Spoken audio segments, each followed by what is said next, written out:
امام جعفر صادق علیہ السلام کی خدمت میں ایک شخص نے آ کر سوال کیا کہ اے فرزند رسول، لوگ آپ کے جد نامدار نبی اکرم صلی اللہ علیہ وآلہ وسلم سے جو روایت کرتے ہیں کہ آپ صلی اللہ علیہ وآلہ وسلم نے فرمایا، رات میں ایک ایسا مخصوص وقت بھی ہے جس میں اگر دعا کی جائے تو وہ ضرور قبول ہوتی ہے۔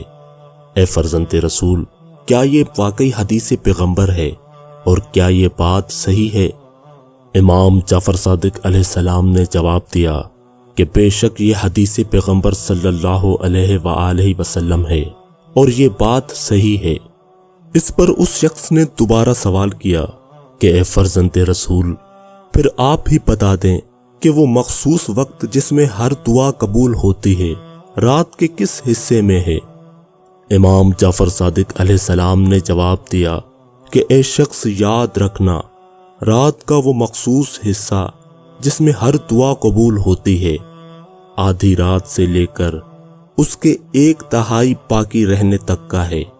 یہ سن کر اس شخص نے دوبارہ سوال کیا کہ اے فرزند رسول، کیا یہ قبولیت کا وقت کسی خاص رات کا حصہ ہے یا ہر رات میں موجود ہے؟